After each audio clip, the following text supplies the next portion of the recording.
दशरथ जी महाराज सोचने लगे कि भाई अब हमारी अवस्था कुछ ज्यादा हो गई है, अब राम जी को राजा बना देना चाहिए, समय रहते उत्तराधिकारी की घोषणा कर देनी चाहिए। ये समाज का सिद्धांत है, नहीं तो बाद में झगड़ा ही रहता है। वास्तव में वो पिता मुक्ति का अधिकारी नहीं होता है जो अपने जीते जी अपने बेटों का बंटवारा करके न जाए। उनको विवाद की स्थिति में छोड़ के यदि पिता चला गया तो उन भाइयों का, उन बेटों का कोई गलती नहीं माना जाएगा। गलती किसकी मानी जाएगी? पिता की मानी जाएगी। अपने जीते जी होशो हवास में समय रहते प्रेम पूर्वक यदि 4 बेटे हैं तो चारों के संपत्ति का विभाजन हो जाना चाहिए। इससे क्या फायदा होगा जानते हो? प्रेम से यदि संपत्ति बांटा जाएगा, भाई यदि प्रेम से संपत्ति बांटेगा तो जिस दिन किसी भाई पर विपत्ति आएगी तो वो विपत्ति को भी प्रेम से बांटने के लिए खड़ा हो जाएगा। जो केवल संपत्ति बांटे वो भाई नहीं होता, जो भाई की विपत्ति बांटे वो भाई होता है। तो ये सामंजस्य लाने का दायित्व तो किसके ऊपर है? पिता के ऊपर। दशरथ जी ने सोचा भाई समय ज्यादा हो गया है, अब तो इंडिकेटर भी जलने लग गए। इंडिकेटर कहां से जलता है? गाड़ी के बीचों बीच इंडिकेटर होता है। कार में इंडिकेटर होता है ना, मोटरसाइकिल में इंडिकेटर होता है। कहां पे होता है? साइड साइड में होता है, अगल बगल। तो भगवान ने हमको भी इंडिकेटर दिया है, अगल बगल में इंडिकेटर है। बाल जब भी पकता है, बुढ़ापे वाला बाल, अब वो शुगर वाला बाल, फोरेट ये खा रहे हैं जो केमिकल, वो वाला बाल तो कहीं से पक जाए। 5 साल के बच्चों के बाल पकाते हैं, वो बीच से पक जाए, कहूं किनारे से पक जाए, कहूं ऊपर से पक जाए, कहूं नीचे से पक जाए, किधर से पके कोई ठिकाना नहीं उसका। लेकिन जो सही अवस्था में पकने वाला बाल है वो कान के पास से पकता है। कहां से? कान के। महाराज दशरथ सभा में बैठे हुए थे। सभा में बैठे बैठे अचानक विचार आया कि मुकुट कुछ टेढ़ा तो नहीं हो गया है। अच्छा, ये विचार नहीं आया, आदत थी दशरथ जी की। तुलसीदास जी लिख रहे हैं, राय सुभाय मुकुर करलीना। राय सुभाय राजा का ये स्वभाव था, बीच बीच में दर्पण देखते थे। क्यों देखते थे? और राजा दशरथ का दर्पण देखना सही था कि गलत था? सही था। जिसको हजारों लोग देखने वाले हों उसको अपना चेहरा देखते रहना चाहिए। समस्या तो तब होती जब कोई नहीं देखने वाला है तो भी दर्पण देख रहे हैं। काला कलूटा है, अपने मुंह देख के खुद ही डर जाए तो भी जेब में दर्पण लेके घूमे, कंघी लेके घूमे, ये गलत बात है।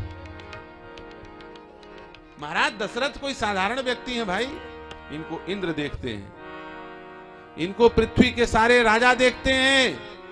और कैसे देखते हैं? टकटकी लगा के देखते हैं, ऐसे नहीं कि 1 सेकंड के लिए देख के निकल जाए।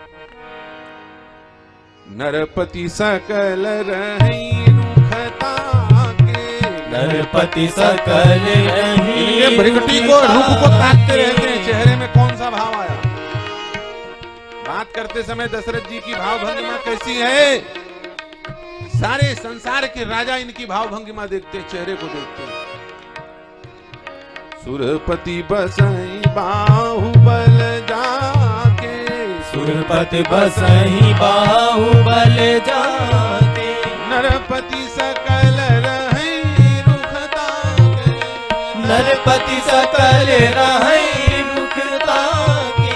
इसलिए राय सुभाय लीना, राय सुभाय मुकुर करलीना। मुकुर माने दर्पण।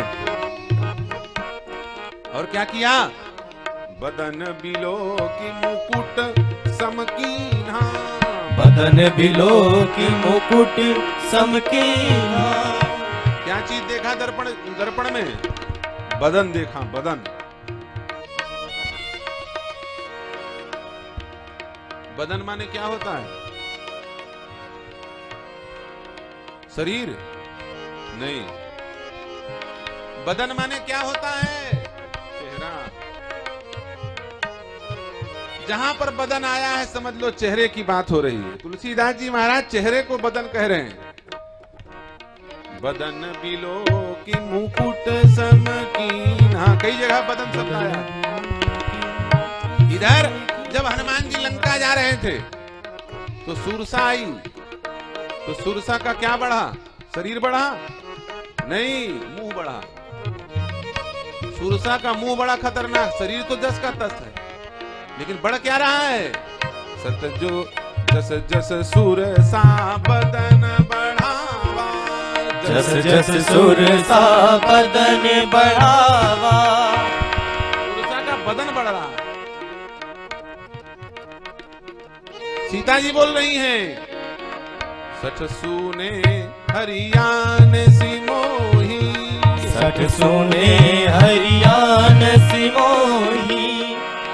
नीलज लाज नहीं तो ही, अधम नीलज लाज नहीं तो। अब बंबई छापा जो रामायण है उसमें क्या है? ये गीता प्रेस गोरखपुर के छाप में। फिर बदन देखावस मोही, फिर बदन देखावस मोही। बदन शब्द आया, चेहरा।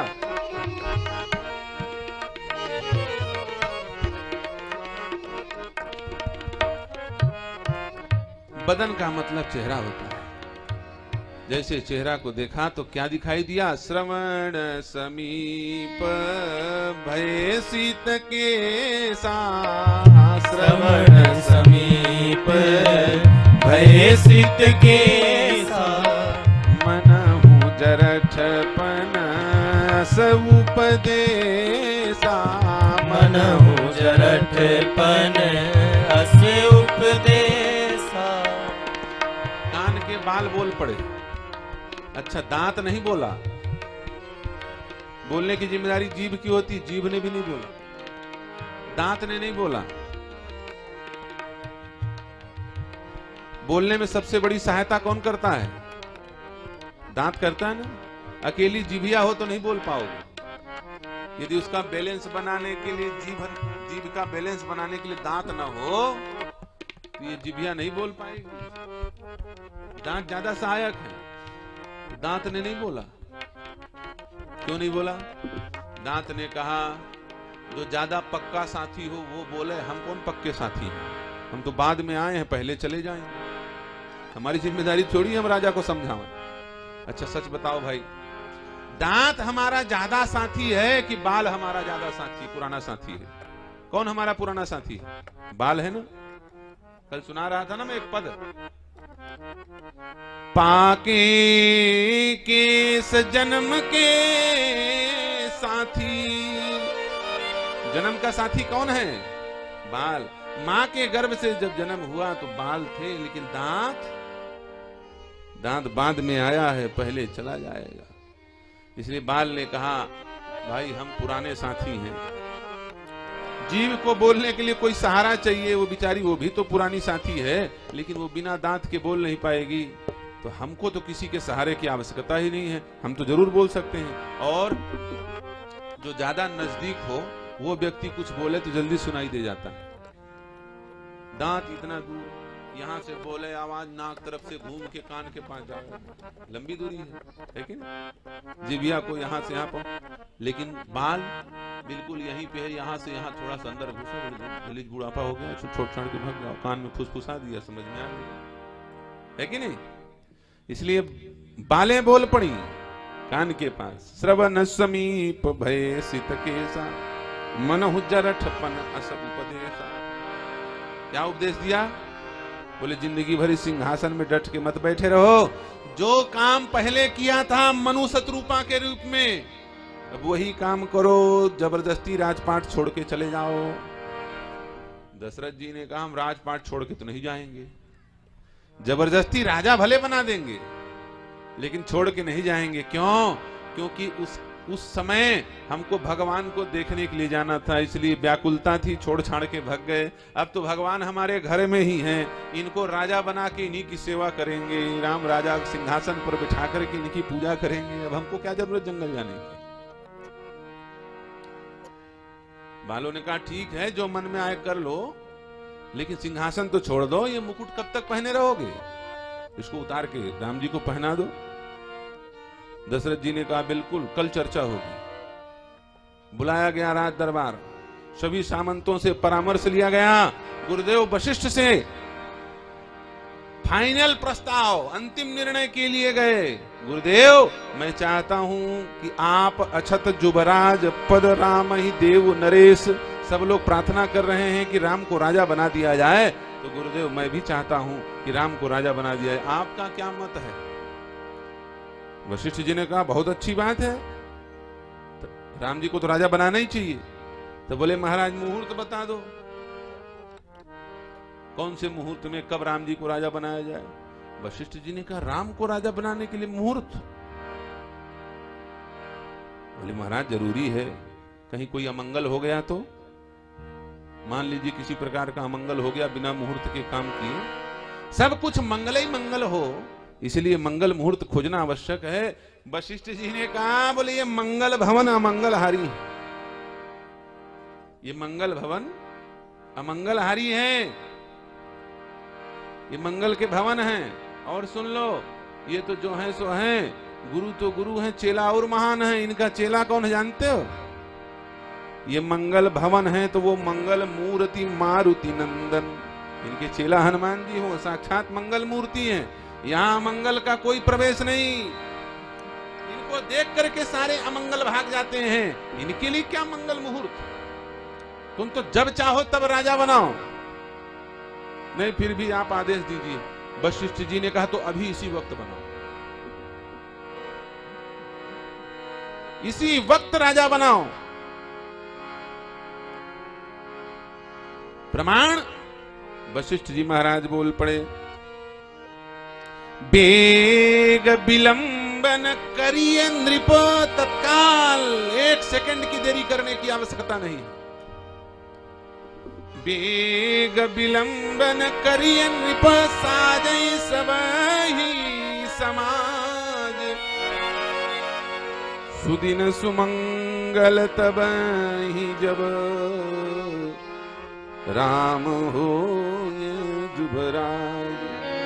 जिस समय ये राजा बनेंगे, सारी ग्रह स्थितियां आप ही आप स्थापित हो जाएंगी अपने अपने गोलकों में। बोले महाराज कहीं राहु काल चलने लग गया, राहु कुछ गड़बड़ न कर दे, कहीं शनिचर न गड़बड़ करने लग जाए।